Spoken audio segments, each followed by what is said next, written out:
अब अथ श्री वायुपुराण द्वात्रिंशोऽध्यायः युगधर्माः। वायुर्वाच अत ऊर्ध्वं प्रवक्ष्यामि प्रणवस्य विनिश्चयम्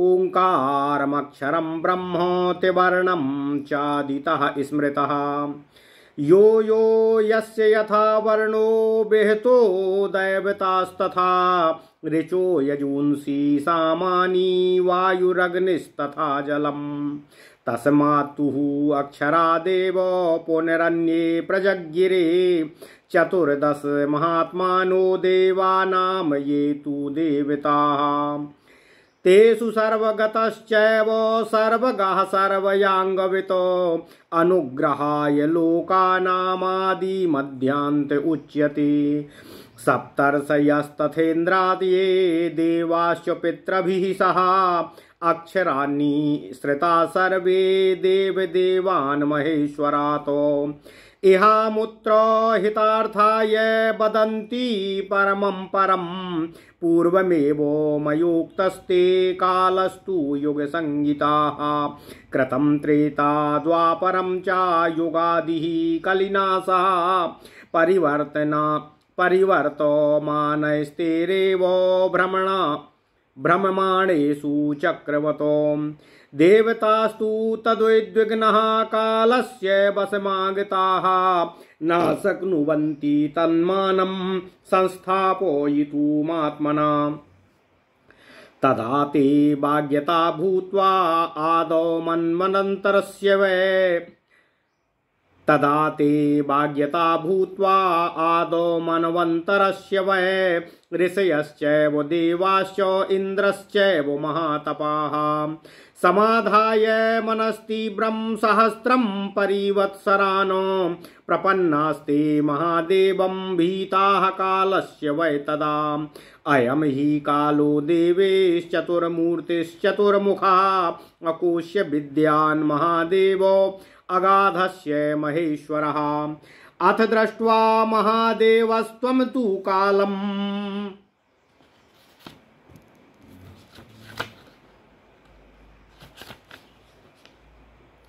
अथ दृष्ट्वा महादेवस्तं तु कालं चतुर्मुखं न भेतव्यमिति प्राह को वाह काम प्रदीयताम् तत्करिष्याम्यहं सर्वं नाव्रथायं परिश्रमः उवाच देवो भगवान् स्वयं कालः सुदुर्जयः यदेतस्य मुखं श्वेतं चतुर्जिह्वं हि लक्ष्यते एतत् कृतयुगं नाम तस्य कालस्य वैमुखम् असीदेवः सुरश्रेष्ठो ब्रह्मा वैवस्वतो मुखः यदेतद्रक्तवर्णाभं तृतीयं वः स्मृता मया त्रिजिह्वं लेलिहानं तु एतत्त्रेतायुगं द्विजा।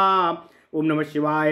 अत्र यज्ञ प्रवृत्तिस्तो जायते हि महेश्वरात् तत्रोत्य इज्यते यज्ञस्त्रिस्त्रो जिह्वाश्रयोऽग्नयः इष्ट्वा चैवाग्नयो विप्रा कालजिह्वा प्रवर्तते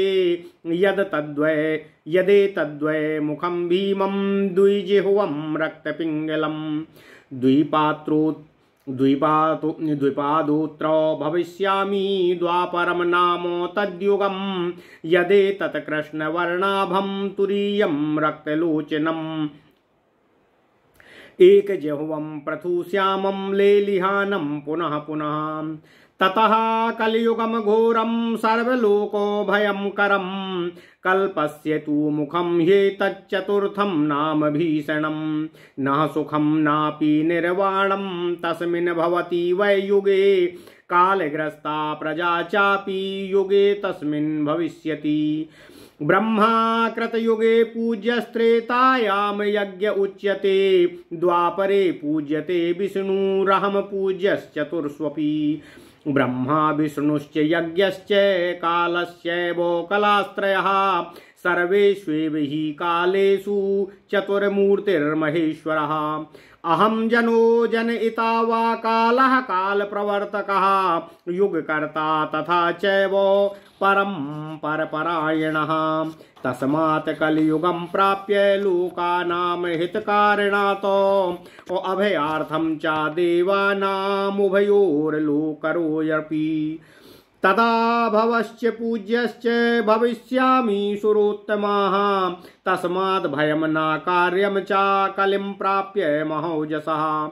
एवमुक्तास्ततः सर्वा देवता ऋषिभिः सह प्रणम्य शिरसा देवं पुनरुचुर्जगत्पतिं। देवर्षयः ऊचु महातेजा महाकायो महावीर्यो महाद्युति। भीषणः सर्वभूतानां कथं कालश्चतुर्मुखः। महादेव उवाच एष कालश्चतुर्मूर्तिर्चतुर्द्रष्टोश्चतुर्मुखः लोकसंरक्षणार्थाय अतिक्रामति सर्वशः। नासाध्यं विद्यते चास्य सर्वस्मिन् चराचरे। कालः सृजति भूतानि पुनः संहरति क्रमातो। सर्वे कालस्य वशगा न कालः कस्यचिद्वशे। तस्मात् तु सर्वभूतानि कालः कालयति सदा। विक्रमस्य पदन्यास्य पूर्वोक्तान्येकसप्ततिः तानि मनवन्तराणि परिवृत्य युगक्रमात्। एकं पदं परिक्रम्य पदनामेकसप्ततिः। यदा कालः प्रक्रमते तदा मनवन्तरक्षयः। एवमुक्त्वा तु भगवान् देवर्षि पितृदानवान् नमस्कृतस्य च सर्वैस्त्रैवान्तर्धीयतः। एवं सा कालो भगवान् देवर्षि पितृदानवान् पुनः पुनः संहरते असृजते च पुनः पुनः। अतो मनवन्तरे चैव देवर्षि पितृदानवैः पूज्यते भगवानीशो भवात् कालस्य तस्य वै। तस्मान् सर्वो प्रयत्नेन कलो कुर्यात् तपोद्विजः। प्रपन्नस्य महादेवं तस्य पुण्यफलं महतो। तस्माद्देवादिवं गत्वा अवतीर्य च भूतले। ऋषयश्चैव देवाश्च कलिं प्राप्य सुदारुणम् तप इच्छन्ति भूयिष्ठं कर्तु धर्मपरायणः। अवतारान् कलिं प्राप्य करोति च पुनः पुनः। एवं कालान्तरे सर्वे येति तावै सहस्रशः। वैवस्वतेन्तरे तस्मिन् देवराजर्षयस्तथा। ओम नमः शिवाय। देवापि पौरवो राजा मनुश्चेक्ष्वाकुवंशजाः। महायोगो बलोपेता कालान्तरमुपासते। क्षीणे कलियुगे तस्मिंस्तुष्ये त्रेतायुगे कृते। सप्तर्षिभिश्चैव सार्धं भाव्ये त्रेतायुगे पुनः।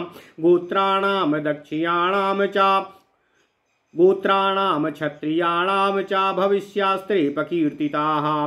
द्वापरान्ते प्रतिष्ठन्ते क्षत्रिया ऋषिभिः सह।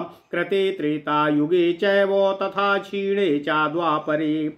ब्रह्मक्षत्रस्य चोच्छेदा द्विजार्थाय कलौ स्मृता। एवमेतेषु सर्वेषु युगेषु क्रमशस्तथा। सप्तर्षिभिस्तथा सार्धं सन्तनार्थं युगे युगे। एवं क्षत्रस्य चोच्छेदा सम्बद्धा द्वै द्विजय स्मृता। नरापातो किनु ये वै वर्तन्ते ते कलौ स्मृताः। मनवन्तरान् सप्तानां सन्तानार्थं श्रुति स्मृता। एवमेतेषु सर्वेषु युगक्षय क्रमस्तथा। ओम नमः शिवाय। परस्परं युगानं च ब्रह्मक्षत्रस्य चोद्भवा। यथा वै प्रकृतिस्तेभ्यः प्रव्रतानां यथाक्षयं जामदग्नेय रामेण क्षत्रे निरवशेषिते। क्रियन्ते कुलटा सर्वाः क्षत्रियैर्वसुधाधिपै। दिवंगतानहं तुभ्यं अकीर्तयिष्ये निबोधत। एडमिक्ष्वाकुवंशस्य प्रकृतिं परिचक्षते। राजानः श्रोणिबन्धास्तु तथान्ये क्षत्रिया भुवि। एडवंशोत सम्भूतास्तथा चेक्ष्वाकवो नृपः। तेभ्य एव शतं पूर्णं कुलनामाभिषेचितं तावदेव तु भोजानां विस्तरो द्विगुणः स्मृतः भोजं तु 300 छत्रं चतुर्धा तद्यथा दिशम् ते स्वतीतास्तु राजानो अब्रुवतस्तान्निबोधत शतं वै प्रतिविन्ध्यानां हयहयानां तथा शतं धार्तराष्ट्रास्तु एक शतमासीतिर्जनये जन्मेजयाः शतं वै ब्रह्मदत्तानां कुलानां वीर्यणां शताम् ततः शतं तु पौलानां शतं काशीकुशादयः तथा परं सहस्रं तु ये तीताः ससबिन्दवाः ईजानास्तेष्वा मेधैस्तु सर्वे नियुतदक्षिणे ओम नमः शिवाय एजं राजर्षयोतीताः शतशोतो सहस्रशः मनोर्वैवस्वतस्तेऽहं वर्तमानेऽन्तरे शुभे पुनरुक्तो बहुत्वा च न शक्यं विस्तरेण तु एवं संक्षेपतः प्रोक्ता न शक्या विस्तरेण तु वक्तुं राजर्षयः कृत्स्ना येतीतास्तैर्युगे सह एते ययाति वंशस्य बभूवुर्वंशवर्धनाः कीर्तिता द्युतिमन्तस्ते ये लोकान् धारयन्ति वै लभन्ते चापरान् पश्च दुर्लभान् ब्रह्मलौकिकान् आयुः पुत्रा धनं कीर्तिरैश्वर्यं भूतिरेव च धारणाश्रवणाच्चैव पञ्चवर्गस्य धीमतामो यथोक्ता लौकिकाश्चैव ब्रह्मलोकं व्रजन्ति वै चत्वार्याहुः सहस्राणि वर्षाणां चाकृतं युगं तस्य तावच्छति संध्यासश्च तथा विधः कृते वै प्रक्रियापादश्चतुः सहस्र उच्यते तस्माच्चतुः शतं संध्यासश्च तथा विधः त्रेता त्रीणि सहस्राणि संख्यया मुनिभिः सह तस्यापि 300 संध्याः संध्यासस्त्रिशता स्मृता अनुसंगपादश्रेताया 3सहस्रास्तु संख्यया द्वापरे 2सहस्रे तु वसाणां संप्रकीर्तितं तस्यापि 200 संध्या संध्यांसो 200तस्तथा उपोदघातस्तृतीयस्तु द्वापरे पाद उच्यते कलिम वस्त्र सहस्रस्त्रम कलिम वर्ष सहस्रम तु प्राहु संख्या विदो जनाः तस्यापि सती का संध्या संध्यांसः शतमेव च संहार पादा संख्यास्तचतुर्थो वै फलो युगे वसन्ध्यानि सहंसानि चत्वारि तु युगानि वै एतद्12सहस्रं चतुर्युगमिति स्मृतम् एवं पादय सहस्राणि श्लोकानां पञ्च च संध्या संध्यांसर्कैरेव 2सहस्रे तथा परे एवं 12सहस्रं पुराणं कवयो विदुः यथा वेदश्चतुष्पादश्चतुष्पादं तथा युगं यथा युगं चतुष्पादं विधात्रा विहितं स्वयं चतुष्पादं पुराणं तु ब्रह्मणा विहिता पुरा। ओम नमः शिवाय ओम नमः शिवाय ओम नमः शिवाय ओम नमो भगवते वासुदेवाय ओम देवकी सुत गोविंद वासुदेव जगतपते देहि में तनियम कृष्ण त्वाम अहम शरणम गतः। अथ श्री वायुपुराण 32वां अध्याय योग धर्माः। वायुदेव जी ने कहा, हे ऋषियों, अब मैं प्रणव के विषय में आपको बतला रहा हूं, आप सब सुने।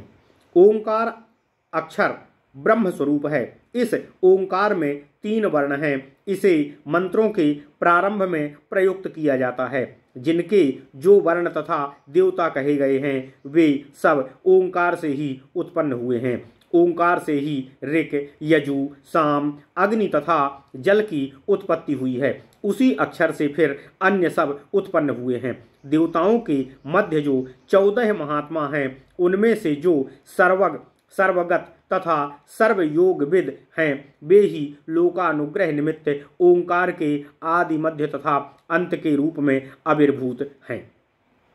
सप्तर्षि, इंद्र, देवगण तथा पितृगण ये सभी देव देवेश्वर महेश्वर स्वरूप ओंकार अक्षर से ही प्रादुर्भूत हुए हैं। मनीषियों ने इस ओंकार अक्षर को ही इस लोक तथा परलोक में कल्याणकारी परम पद कहा है। पहले मैंने चक्रवत, भ्रमणात, कृत, त्रेता, द्वापर तथा कलयुग सहित काल के संबंध में उल्लेख किया था। युगों के चक्रवत भ्रमण करते रहने पर देवगण काल के वशीभूत होकर व्याकुल हो उठे तथा इसके सीमा परिणाम को निर्धारित करने में असमर्थ हो गए। मनवंतर के प्रारंभ में ये इंद्र आदि प्रमुख देव, ऋषि तथा तपोधन मौन व्रत धारण कर समाहित चित्र से सहस्त्र वर्ष व्यापी घोर तपस्या में संलग्न हो गए।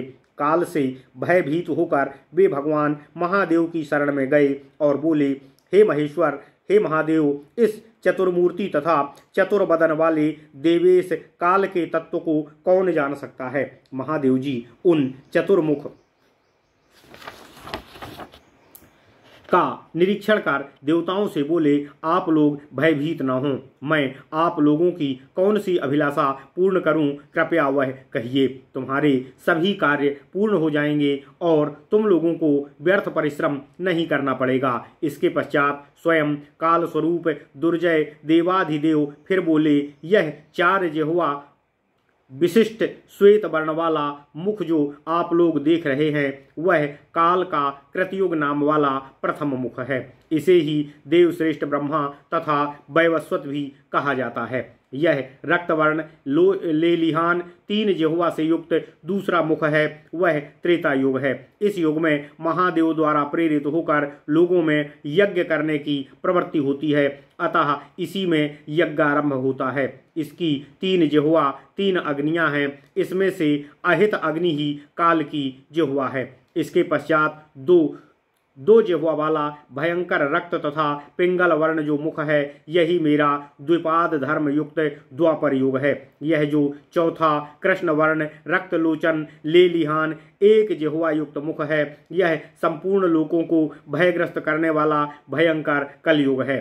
यह कल्पों का चौथा भयानक मुख है। ना तो इस युग में सुख है और ना ही इसमें निर्वाण की प्राप्ति होती है। इस युग में सभी प्रजागण कलिग्रस्त रहते हैं। कृत युग में ब्रह्मा की पूजा होती है, त्रेता में यज्ञ आदि होते हैं, द्वापर में विष्णु पूजित होते हैं और मैं चारों युगों में पूजित होता हूँ। ब्रह्मा, विष्णु तथा यज्ञ ये तीनों काल की तीन कलाएं या अंश हैं, किंतु चार मूर्ति वाले भगवान महेश्वर सभी काल में स्थित रहते हैं। मैं ही जन हूँ तथा मैं ही जनों का उत्पन्न करता भी हूँ। काल भी मैं हूँ तथा काल का प्रवर्तक भी मैं ही हूँ। मैं युग करता परम तथा परम परायण हूँ। हे सुरोत्तम, कलयुग के प्राप्त होने पर लोक हितार्थ एवं देवताओं को भय रहित करने के लिए दोनों लोकों में आनंदप्रद एवं पूजित होता हूँ। इसलिए हे पराक्रमी, हे महापराक्रमी देवताओं, कलयुग के आने पर भी आप लोग भयभीत न हों। देवताओं तथा ऋषियों ने काल रूपी महादेव से इस प्रकार संबोधित होकर उन्हें सिर झुकाकर प्रणाम किया तथा पुनः निवेदन किया।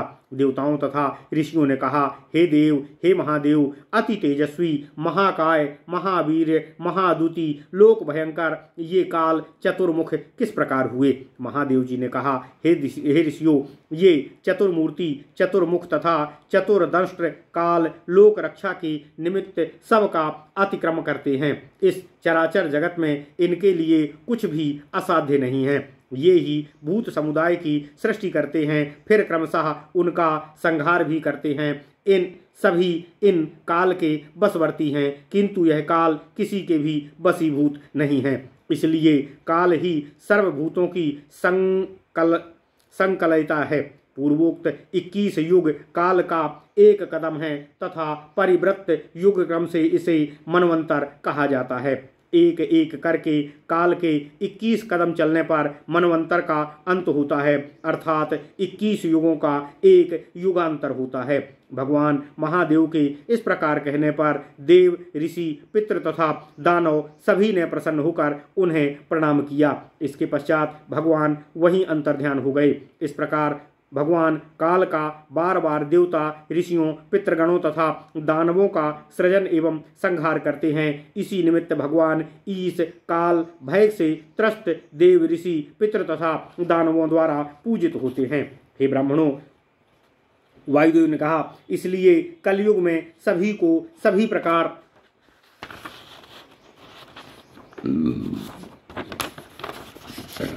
के प्रयत्न द्वारा तपस्या करनी चाहिए। तपस्या द्वारा जो लोग महादेव को प्राप्त करते हैं उन्हें महत् पुण्य फल प्राप्त होता है। इसलिए भीषण कलयुग के आने पर धर्मपरायण देवता तथा ऋषिगण स्वर्ग से पृथ्वी पर अवतीर्ण होकर तपस्या करने की कामना करते हैं। इस प्रकार वे प्रत्येक कलयुग के प्रारंभ होने पर बार बार अवतरित तथा तपोनिष्ठ होते हैं। इसी प्रकार देवर्षि पुरुवंशीय राजागण मनु तथा इक्ष्वाकु वंश में उत्पन्न सहस्त्रों राजाओं को कालांतर के कारण अतीत हो गए हैं। वे ही सब फिर काल धर्म के वशीभूत होकर महायोग बल से संपन्न हो वैवस्वत मनवंतर के सतयुग, त्रेता, द्वापर तथा कलयुग इन 4 युगों में सप्तर्षियों सहित पुनः जन्म ग्रहण करते हैं। वे ही लोग क्षत्रिय वंश के भावी प्रवर्तक के रूप में कहे जाते हैं। सतयुग, त्रेता, द्वापर युग के अंत में क्षत्रियगण सप्तर्षियों के साथ मिलकर द्विजों के धर्म कार्य में सहायता के लिए पुनः जन्म ग्रहण के लिए अंत को प्राप्त होते हैं। प्रत्येक कलयुग में इसी प्रकार घटित होता है। पापिष्ठ लोग कलयुग में जन्म लिया करते हैं। 7 मनवंतरों का विस्तृत वर्णन श्रुति तथा स्मृति ग्रंथों में निहित है। युगों का उद्भव, ब्राह्मण क्षत्रियों की उत्पत्ति, उनकी प्रकृति तथा प्रवृत्ति, प्रजाओं का क्षय, यह सब इसी प्रकार युगांतर क्रम से सभी ग्रंथों में कहा गया है। जमदग्नि के पुत्र परशुराम ने कुलटाओं की संख्या बढ़ाने वाले क्षत्रिय राजाओं का वध किया था। अब मैं स्वर्गगत राजाओं के विवरण कर रहा हूँ, आप लोग उसे सुने। ऐड वंश के इक्ष्वाकु वंश का मूल कहा गया है। ऐड वंश को इक्ष्वाकु वंश का मूल कहा गया है। श्रेणीबद्ध राजाओं, इक्ष्वाकु वंशीय नृपतियों तथा अनेक क्षत्रिय राजाओं ने इसी ऐड वंश में जन्म लिया था। इन्हीं नृपतियों से 100 पूर्ण वंशों का विस्तार हुआ है। भोजवंशीय राजाओं का वंश उनसे दुगना अर्थात प्रायः 300 क्षत्रिय थे। यह भोजवंश 4 भागों में विभक्त था, ऐसा उल्लेख किया गया है। इनमें से जो अतीत हो गए उनके विषय में आपको बता रहा हूँ, आप लोग सुने। प्रतिबिंध, है तथा धार्तराष्ट्रों में से प्रत्येक के 100 कुल व्यतीत हो गए हैं। जन्मेजय वंश के 80, ब्रह्मदत्य, वीर्यरी, पौल तथा काशिकुश वंशों में से प्रत्येक के 100 तथा शशि बिंदुओं के 1000 वंश व्यतीत हो गए हैं। इन सभी वंशीय राजाओं ने दक्षिण बाहुल्य अनेक अश्वमेध यज्ञों को किया था। वर्तमान शुभ वैवस्वत मनु के काल में जो सैकड़ों हजारों राजर्षि अतीत हो चुके हैं, संख्याधिक्य एवं आवृत्ति हो जाने के कारण विस्तार सहित उनका वर्णन नहीं किया जा सकता। उन सब राजर्षियों का जो उन युगों में व्यतीत हो गए हैं उनका संक्षेप में वर्णन किया गया है, क्योंकि विस्तार में उनका वर्णन संभव नहीं है। ये सब ययाति वंश की वृद्धि करने वाले द्युतिमान तथा लोक पालन करता थे। इन्होंने दुर्लभ ब्रह्मलोक की प्राप्ति तथा आयु, पुत्र, धन, कीर्ति एवं ऐश्वर्य विभूति इन 5 वरदानों को भी प्राप्त किया था। अपनी 5 प्रजाओं का पुत्रवत पालन करने तथा उनके अभियोगों के सुनने के फलस्वरूप वे ब्रह्मलोक को प्राप्त हुए हैं। कृतयुग 4000 वर्षों का होता है। इसमें जितनी संध्याएं होती हैं उतने ही संध्यांश भी होते हैं। कृतयुग का प्रक्रियापाद 4000 वर्षों का बताया गया है, अतः इसकी संख्या 400 वर्ष की तथा संध्यांश भी 400 वर्षों का होता है। त्रेता युग 3000 वर्षों का होता है। इसकी संध्याएं 300 वर्षों की तथा संध्यांश भी 300 वर्षों का होता है, ऐसा मुनियों ने कहा है। इस त्रेता का अनुसांगपाद संख्या 3000 वर्ष की है। तीसरा उपाधत्पाद द्वापर कहा गया है। द्वापर 2000 वर्षों का कहा गया है। इनमें संध्याएं 200 वर्षों की तथा संध्यांश भी 200 वर्षों का होता है। कलयुग में चौथा संहार पाद होता है। संख्याओं के ज्ञाताओं ने कलयुग को 1000 वर्ष का कहा है। इसमें 100 वर्षों की संध्या तथा 100 वर्षों का ही संध्यांश होता है। संध्या तथा संध्यांशों सहित यह 4 युगों का वर्णन किया गया है। संध्या तथा संध्यांशों सहित इन 4 युगों का परिणाम 12000 वर्षों का है। इसी तरह युगपादों का परिणाम 10,000 वर्षों तथा इनके संध्या एवं संधांशों का परिणाम 2,000 वर्षों का होता है। ऋषियों ने इन युगपाद का परिमाण 12,000 वर्षों का बताया है। जिस प्रकार वेद 4 पदों वाले हैं, उसी प्रकार युग भी 4 पद वाले होते हैं। विधाता ने जैसे युगों का 4 पाद स्वयं निर्मित किया है, उसी प्रकार ब्रह्मा ने भी युग को 4 पदों वाला बनाया है। इति श्री वायु महापुराणे वायु प्रोक्ते युग धर्म निरूपणम नाम 32 अध्याय। इस प्रकार श्री वायु महापुराण में युग धर्म निरूपण नामक 32वां अध्याय पूर्ण हुआ। ओम नमः शिवाय, ओम नमः शिवाय, ओम नमः शिवाय। ओम नमो भगवते वासुदेवाय। ओम देवकी सुत गोविंद वासुदेव जगतपति देहि में तनियम कृष्ण त्वाम अहम शरणम गतः।